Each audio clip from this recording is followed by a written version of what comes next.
Okay, no stress. Totally prepared for this test. Okay, last name, easy. See? Doing great so far. First name, duh. Okay. Race? Well, I'm Latina. I mean, I'm not black. I mean, I'm like tan, but I wouldn't identify as Afro-Latina. Pacific Islander? Is Puerto Rico in the Pacific? Jesus Christ. Of course it's not. Get a grip, Christina. Wait, am I white? But if I'm white, then that would mean that I benefit from white privilege. You're not the only Latina to have a tough time with this question. Having some privileges in life doesn't make you a bad person. But let's stop the clock on this test and answer a question that only gets tougher with time. Can Latinos benefit from white privilege? This is the cat call, and I'm calling this shit out.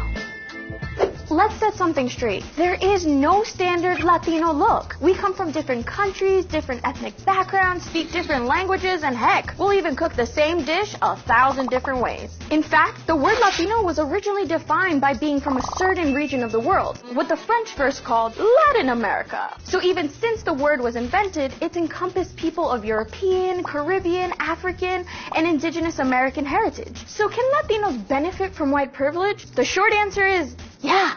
Duh. For example, not only do light-skinned Latinos dominate being on TV, remember? But countries like Brazil and Cuba supported policies that actively whiten their population, and countries like Mexico deliberately ignored their Afro-Mexican population in the national census till 2015. But when it comes to Latinos living in the United States, the answer can get a little complicated. But let's start with, what does it mean to be white? I've met Latinos with skin whiter than Jorge Ramos' scalp. And that's because when European colonizers came to the Caribbean and Latin America, they brought their light eyes, pasty skin, and some weird-ass diseases. Many light-skinned Latinos today exhibit features that are, or sometimes pass as, white in the U.S. This means some Latinos do experience white privilege.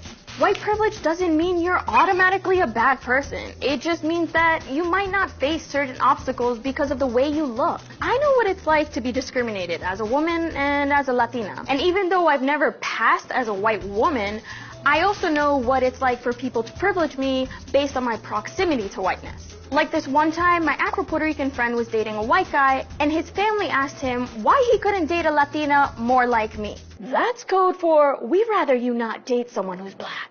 And if that's something that we want to change, denying it isn't the answer.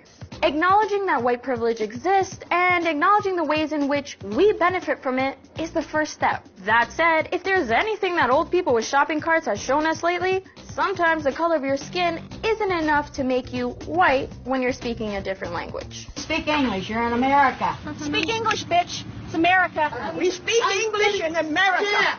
So it's tough because white Latinos can often benefit from the privileges of being white only to find out that they aren't white enough when a cultural identifier makes them stand out from non-Latino white Americans. Like when you're the only Ramirez in your kindergarten class, or you pick up your phone on your lunch break in Spanish, or you're the only one in your workplace who knows that Shakira hasn't always been blonde. But that doesn't mean that white or white-passing Latinos still don't engage in racist behavior towards dark-skinned or black Latinos. Mira aquí, señor, mírala. Parece del elenco del planeta de los simios de la película.